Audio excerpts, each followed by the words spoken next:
¿Ah? Ese hombre que vemos ahí conoce de historia y fue exactamente testigo y ejecutor de parte de la historia de Venezuela.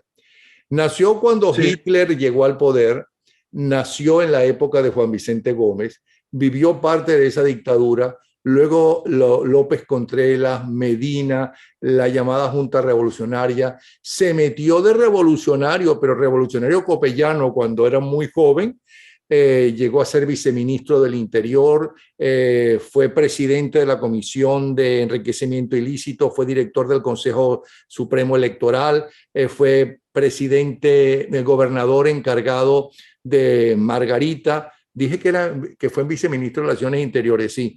¿Qué más fue? ¿Qué no fue? Fue diputado, es abogado, perteneció a la Junta Patriótica porque empezó a conspirar contra Marcos Pérez Jiménez, no sé si estará arrepentido ya.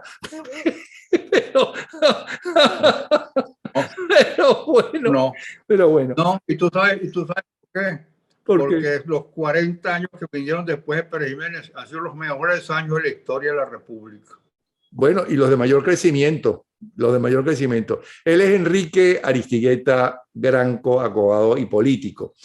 Hoy, uno de sus tweets, porque con sus 89 años es más joven que muchos de nosotros, ha hecho muchos tweets hoy, por ejemplo, y sigue luchando y sigue trabajando por la libertad de Venezuela. Escribe: el hecho de que la mayoría votara por un golpista fracasado que quiso derrocar a un gobierno legítimo y causó muertes de inocentes debería estudiarse a fondo. Algo funcionó mal después de 40 años de democracia, que nos sirva de lección. ¿Quiere decirnos qué fue lo que funcionó mal?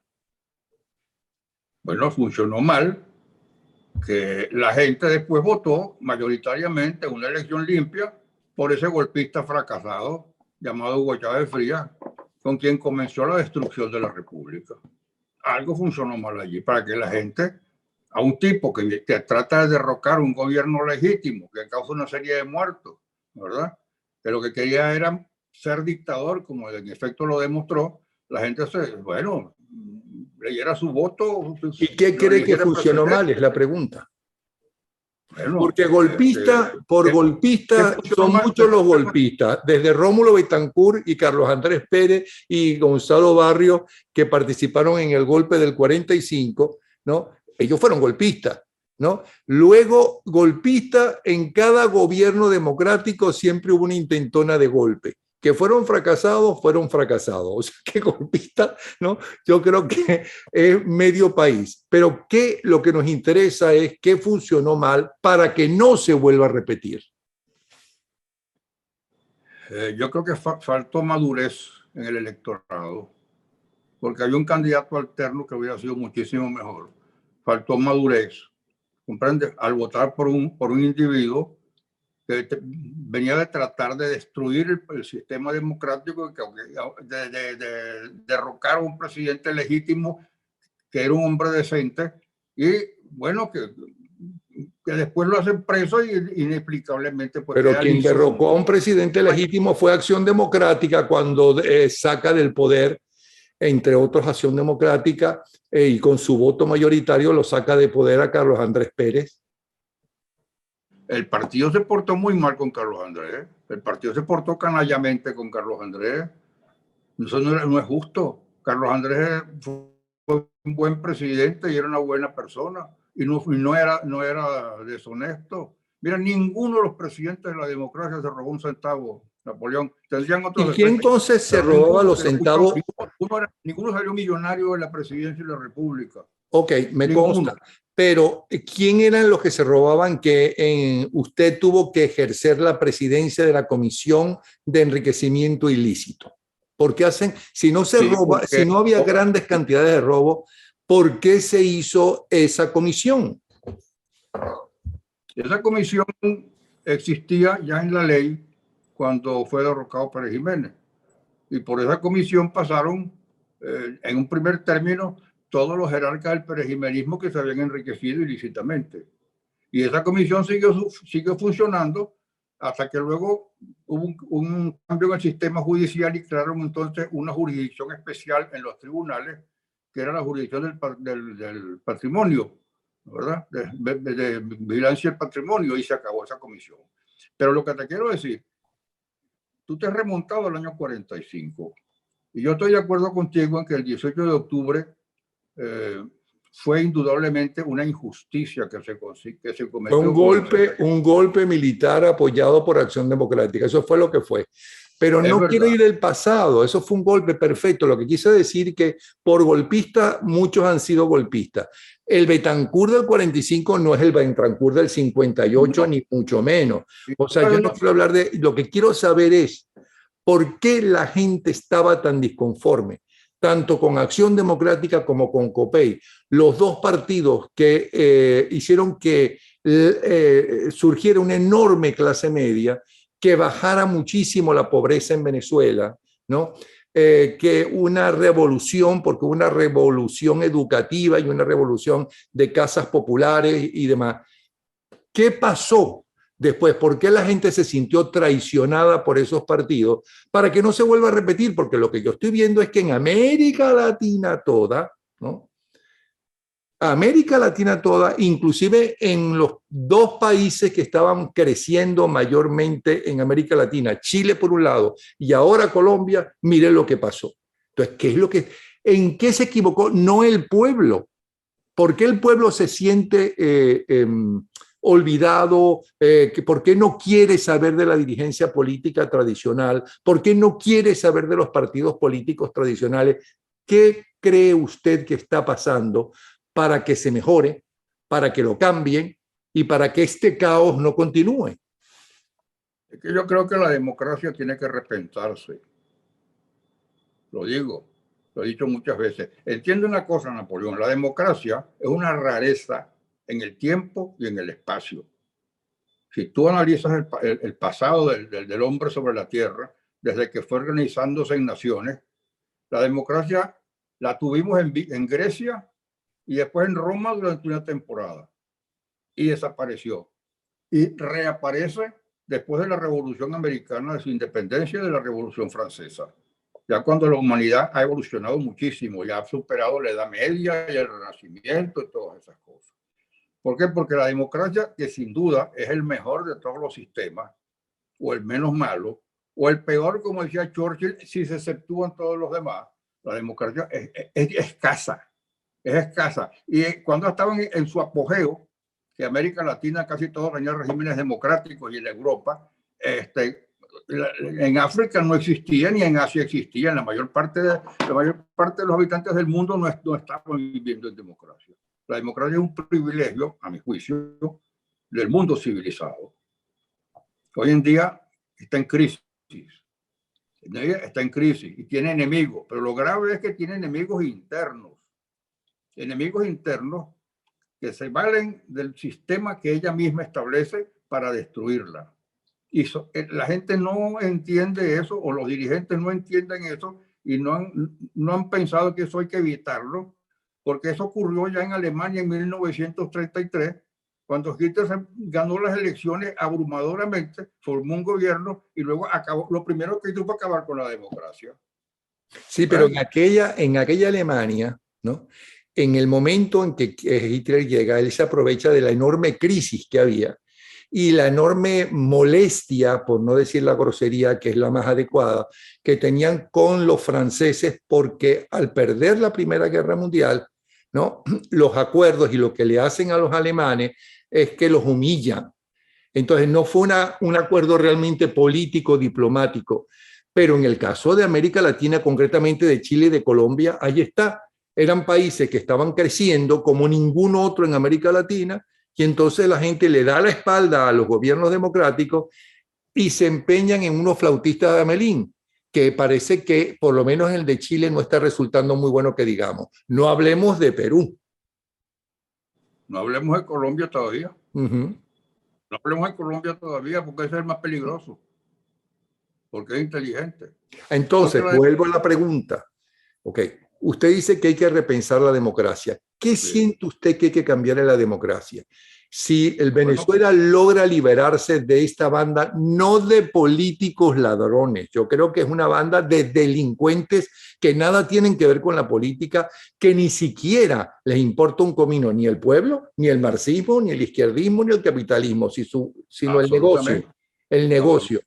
Si se logra que caiga eso, la nueva democracia como debe ser, según su punto de vista, usted que tiene 89 años, que ha trabajado en política toda su vida, que conoce las debilidades y las fortalezas de los dirigentes, que conoce a los que fueron los presidentes, vicepresidentes y ministros que hemos tenido en las buenas y en las malas del siglo XX venezolano. ¿Qué hay que cambiar?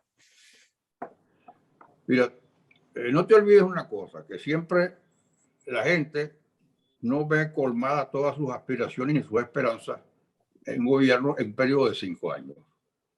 Y siempre es difícil. En Venezuela, fíjate que en Venezuela, en los 40 años de democracia, casi siempre perdió el candidato del presidente. Leoni no era el candidato de Rómulo.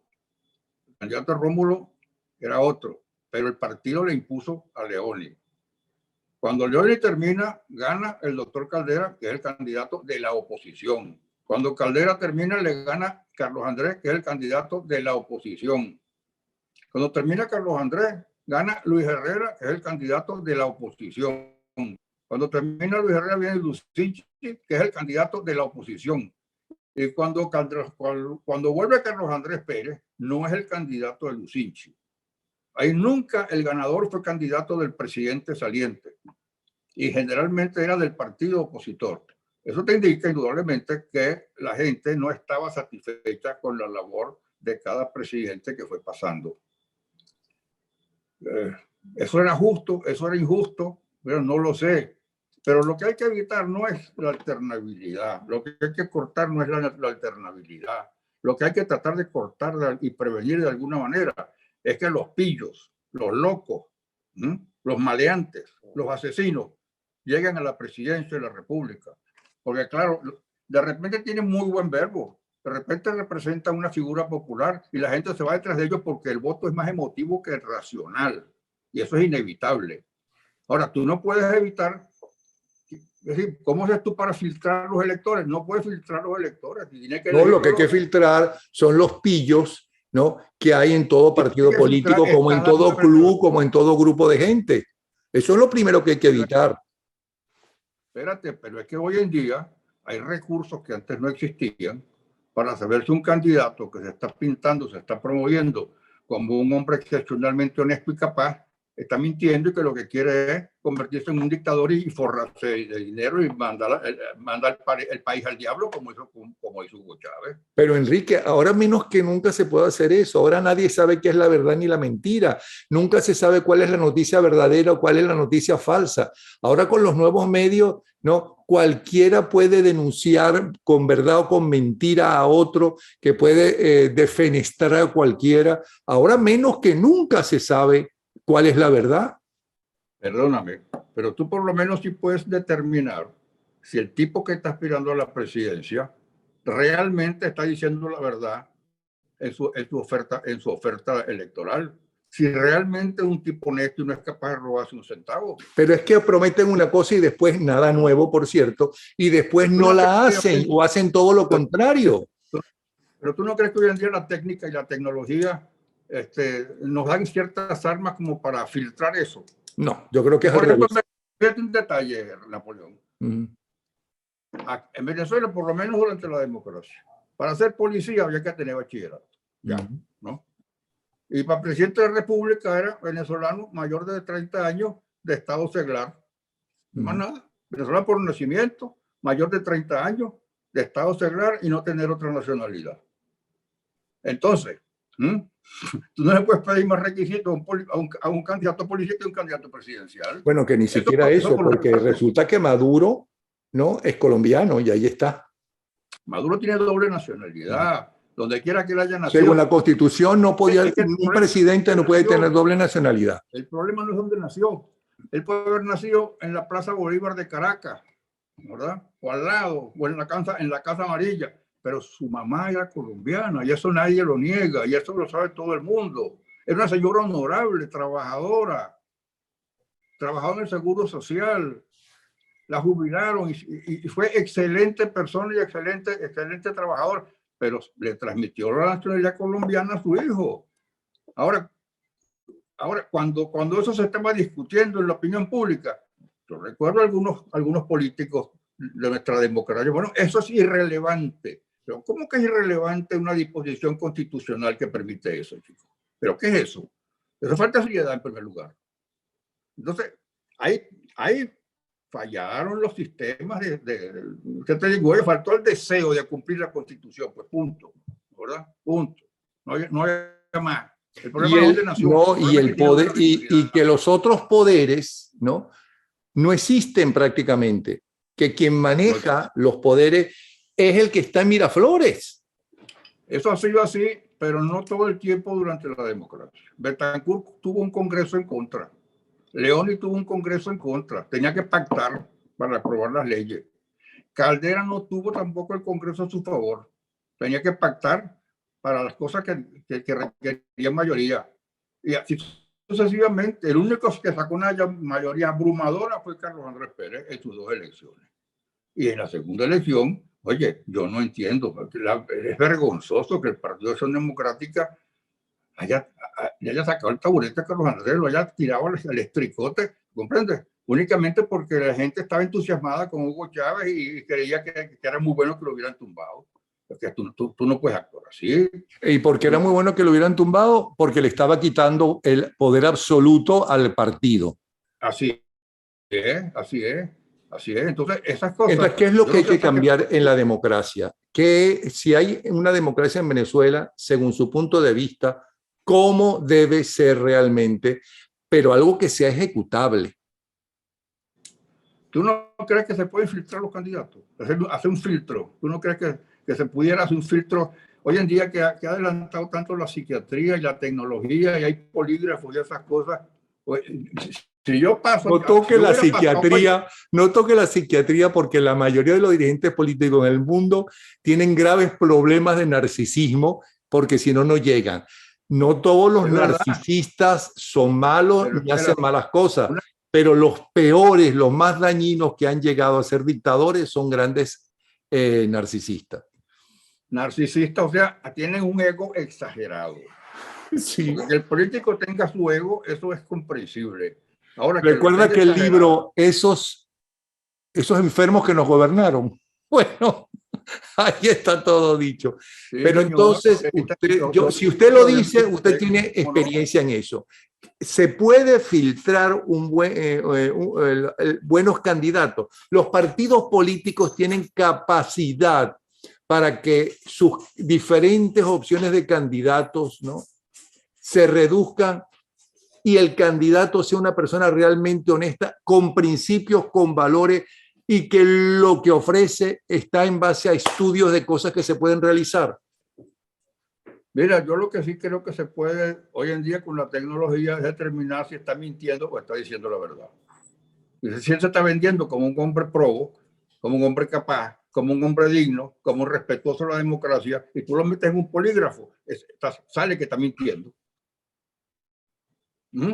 Eso me van a caer encima por decir esto.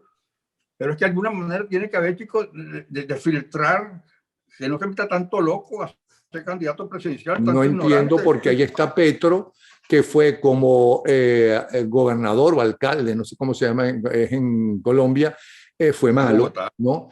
Que fue terrorista porque perteneció a un grupo terrorista. Yo no digo que él haya matado a nadie ni que haya ejecutado un acto terrorista, pero estaba con un grupo que hacía actos terroristas. ¿Okay? Bueno, él puede decir que cambió, ¿no? Pero, ¿qué me quiere decir con eso? Pero, oye, pero si no cambió, ¿ah? Y hay un buen detector de mentiras, ahí va a parecer que está mintiendo cuando dice que cambió. Y él está ofreciendo respetar la ley. Pero a la gente no le importa eso, como los españoles no le importó votar por quien votaron, le darle apoyo a quien le dieron, sabiendo que él hacía trampa, ¿no?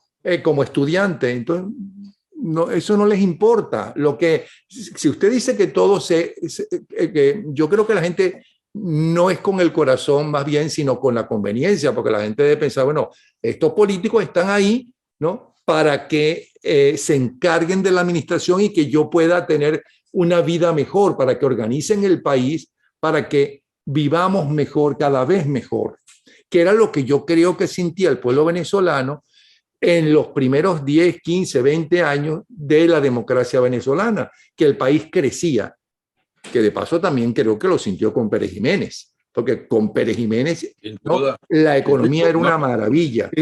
Perdón, y creció con Medina y creció con López Contreras. Claro. Porque tú me tocaste el 18 de octubre. Pero usted tocó a Medina, que creció con Medina.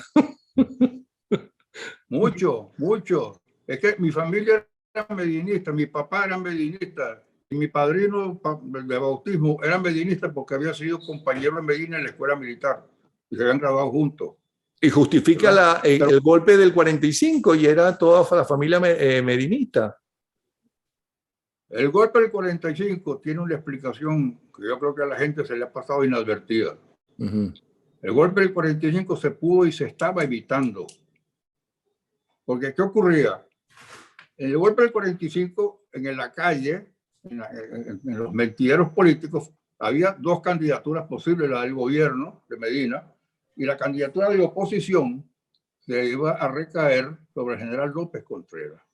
Porque la derecha venezolana, los conservadores venezolanos, estaban molestos con Medina, entre otras cosas, porque había legalizado el Partido Comunista y Acción Democrática, ¿verdad? Entonces, Rómulo tenía fama comunista. Cuando López Contreras comienza a aparecer en el horizonte como un posible candidato, yo creo que Medina, aconsejado no sé por quién, esto no me lo ha contado nadie, esto no es siempre una simple especulación que yo he hecho analizando la historia de Venezuela, porque yo recuerdo aquella época. Medina, y no sé quién se lo habría soplado o insinuado, trató de evitar que López se lanzara de candidato. Y por eso es que ocurrió un hecho que yo nunca me lo expliqué hasta que pensé que esta fue la razón, la candidatura de Escalante. Pero Enrique, ok, la candidatura de Escalante era aceptada por Acción Democrática, que en ese momento era un partido que estaba creciendo como ningún otro. Pero no justifique que fue una violación a la Constitución, fue el primer gobierno democrático que hubo y lo tumbaron con un golpe. Yo puedo entonces decir que Chávez Frías se justifica que dio el golpe porque el país estaba en una crisis total, la economía se venía abajo, porque perseguían a los comunistas y a los izquierdistas, porque torturaban gente, porque violaban la Constitución, pero eso no justifica un golpe. No, yo no te lo estoy justificando, te lo estoy explicando. Porque yo durante mucho tiempo no entendí el por qué derrocaron a Medina, que no se lo merecía. ¿Comprende? Y entonces ahí voy en el análisis que te estaba haciendo. Cuando Medina saca del sombrero la candidatura de Escalante, que mucha gente no le entendió, porque era un hombre de la generación anterior, porque venía de ser colaborador de Gómez en el servicio exterior, porque había sido ministro de López y embajador de López Contreras y era el embajador de Medina en Washington. Pero ¿por qué van un salto atrás en buscar a este hombre? Por una razón. Porque Escalante y López Contreras eran amigos de infancia y compañeros de pupitre. Y si la gente votaba de nuevo por López Contreras, eso no es democracia. Espérate. Una candidatura de Escalante inhibía a López Contreras de lanzarse. López Contreras acepta la candidatura y se lanza el candidato cuando Escalante ya está liquidado. Ok, pero la pregunta es la siguiente. La frase final de su Twitter es que nos sirva de lección. ¿De qué nos sirve? ¿En qué consiste esa lección? ¿Quién nos dio una lección? ¿Los malos dirigentes políticos que no supieron solucionar la crisis o cuando tenían excelentes logros macroeconómicos, ¿ok?, que tardaban en llegar a la población, como siempre sucede en cualquier parte del mundo, ¿okay?, porque no es de la noche a la mañana, no supieron vender a la nación, a la mayoría eso, ¿ok? O, porque yo no creo que es que la gente es idiota, entonces si la gente es idiota, La democracia no sirve porque quien elige, según eso, quien elige a los presidentes son los idiotas.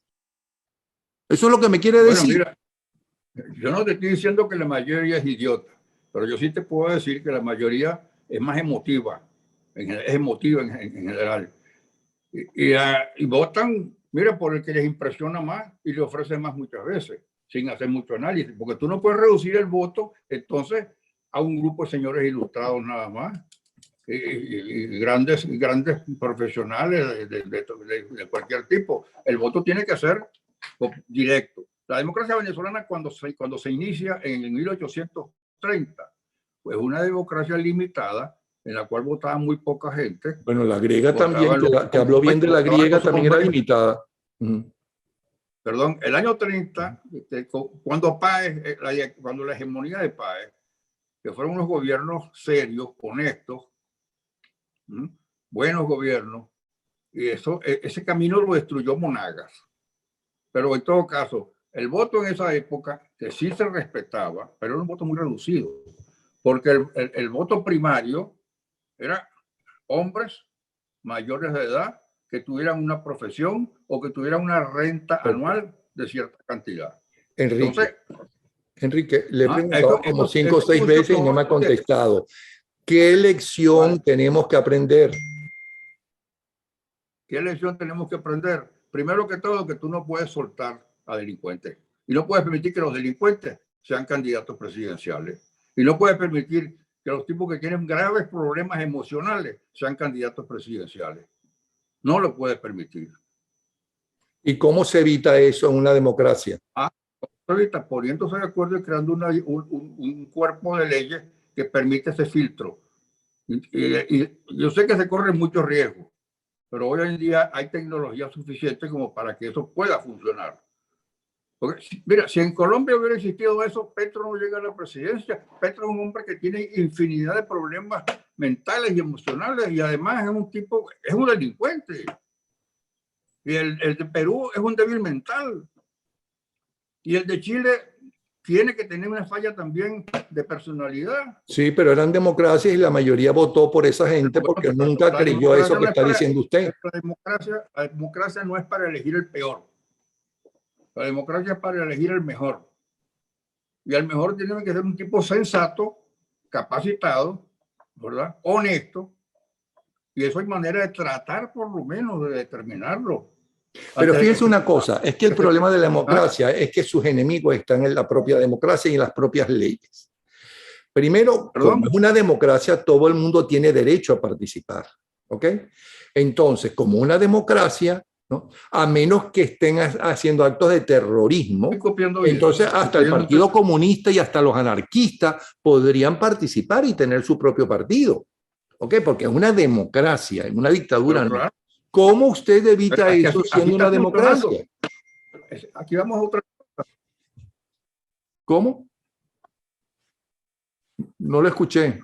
Napoleón, dígame. Uno de los defectos de la democracia es que no tiene defensa, no tiene, ¿cómo te explico? No tiene anticuerpos.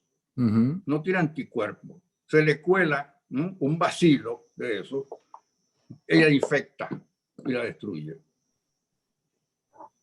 El problema está no tanto en los electores, cuyo número no se puede limitar o es muy difícil de limitar, pero hay entonces que filtrar los candidatos a ser elegidos. Pero eso tienen que hacerlo en todo caso los partidos políticos con sus candidatos, filtrarán a sus candidatos. Bueno, es que yo creo que tiene que haber un organismo supra partidos políticos, ¿comprendes? Y es una cosa muy difícil que se acepte y es una cosa muy difícil de lograr quiénes van a ser esos señores. Pero bueno, hay que pensar algo. A lo mejor te estoy diciendo un disparate o algo irrealizable. Muy bonito en la teoría, pero algo irrealizable, pero algo hay que hacer. Algo hay que hacer. Porque Hugo Chávez no tuvo derecho a ser candidato presidencial nunca, con el número de muertos que causó, ¿verdad? Y un personaje mentalmente deficiente, como era, arbitrario, resentido, ladrón. Bueno, Pérez Jiménez cuando iba a ser postulado de regreso a Venezuela, le prohibieron la postulación. ¿Tú recuerdas? ¿Cómo? ¿Tú recuerdas los programas de Chávez en televisión? Sí, cómo no. Recuerdo cómo respondía a las preguntas que le hacían. Es que el tipo era un cara dura. Era el gran demócrata del mundo. Iba a respetar todo. Y con aquel cinismo que lo decía. Bueno, igual que Petro, Bueno, igual que Putin. Petro, igual que Petro. Pues siquiera Petro ganó por un pelo. Pero Chávez arropó. ¿Por qué? Porque la gente lo que le gustó fue que el tipo, caramba, emocionaba. Emocionaba. Yo recuerdo que Chávez... Usted me perdona. Votaron por Chávez, que era un desconocido, porque estaban arrechos y se sentían traicionados por los dos grandes partidos que fueron sus partidos durante por lo menos 2 décadas, porque esos partidos los escuchaban, ¿no? Y mejoraron indiscutiblemente el país. Ahora, oye una cosa. Aquí permíteme que se te haga yo las preguntas a ti. ¿Tú consideras que el segundo gobierno de Carlos Andrés Pérez era un gobierno tan malo que se justificaba un golpe de Estado para derrocar a Carlos Andrés? Olvidémonos de la parte jurídica, de la parte al principio moral. Le dije que el primer que dio el golpe contra la democracia fueron los adecos sacando a Carlos Andrés del poder. Ellos no fueron los primeros. El primero en tratar fue Hugo Chávez, que trató de derrocar. Sí, pero quien lo hizo, quien es el verdadero golpe a la democracia son los adecos destituyendo al presidente. No solamente los adecos, por desgracia. Los adecos han sido los últimos que han debido caer en eso. Ahora, si Chávez Frías, Enrique, si Chávez Frías no podía ser presidente por golpista, los adecos no podían tener más, podía ser legalizados más, porque ellos, ¿no?, sacaron al presidente. Me estás llevando al año 45 otra vez. Ajá. Pero tenemos te digo una cosa. Ajá. Me estás llevando al año 45 otra vez. El gobierno de Betancur, del 45 al 48, fue un desastre. Yo lo sufrí en parte en carne propia. Los estudiantes de los colegios privados fuimos agredidos por esa junta, con un decreto canalla que había redactado Libertrán Prieto, que le daba a los estudiantes de los colegios públicos una ventaja que no se la daba a los estudiantes de colegios privados, por muy buenos que hubieran sido. La primera, ¿qué te digo yo? La primera explosión que hubo contra la Junta de Gobierno fuimos los estudiantes de los colegios privados. Ahora, voy a lo siguiente. Rómulo y los militares jóvenes le dieron ese golpe, y no lo estoy justificando. Te estoy explicando el por qué lo hicieron. Los adecos no hubieran querido. Porque ahora López Contreras de nuevo en el gobierno, ¿no? Claro, que persiguió a los adecos y a los comunistas. Y tenía los ascensos retenidos porque había una pila de viejos oficiales chopo de piedra que no eran de la escuela, que iban a ir saliendo poco a poco. Y ahí se juntaron el hambre con las ganas de comer. El miedo de los adecos de que volviera el López Contreras del 36, que los metió presos y los botó del país, ¿no? Y el miedo de la juventud militar, que había estudiado y tenía cursos en el exterior, que no quería estar siendo todavía dirigido como subalterno de unos señores que no eran de escuela. Ahí se juntaron esos dos temores, ¿verdad? Y que eso viniera por 5 años. A mí me contaron, Enrique, no, la elección, Enrique se va a cortar la grabación. Caray. Ajá, diga. ¿A usted qué? A mí me contaron dos antiguos lopecistas, que en esta época eran de la juventud lopecista, que ellos tenían en la bóveda de un banco un documento firmado por la mayoría de los congresantes comprometiéndose a votar. Contreras fue lo que dispara el 18 de octubre. Pero el 18 de octubre, con todo lo mal gobierno que fue esta junta de Rómulo, que fue en anticipo del chavismo, por lo menos abrió las puertas a la democracia representativa, ¿verdad? Y cosa que iba a ser Biagini y que había aceptado Medina, que el siguiente presidente fuera elegido democráticamente, nada que no se había discutido previamente en la época de Medina. Pero llegó el momento del despedirnos muy sabroso. Es verdad, pero Rómulo por lo menos aceleró ese proceso y pagó las consecuencias de su golpe del 45, porque los mismos militares los despojaron a ellos del poder por ineficiente y por tener el país descontrolado y embochinchado totalmente. Yo me acuerdo de eso muy bien. Y la Junta Militar recibió el apoyo hasta del Partido Comunista. Eso lo puedes conseguir en el Universal del 25 de noviembre del 48. En la historia gráfica de Venezuela. Sí. El 25 del 26, porque la Junta recibió a las direcciones nacionales de URD, de COPEI y del Partido Comunista por separado. Y se comprometió con los tres partidos que existían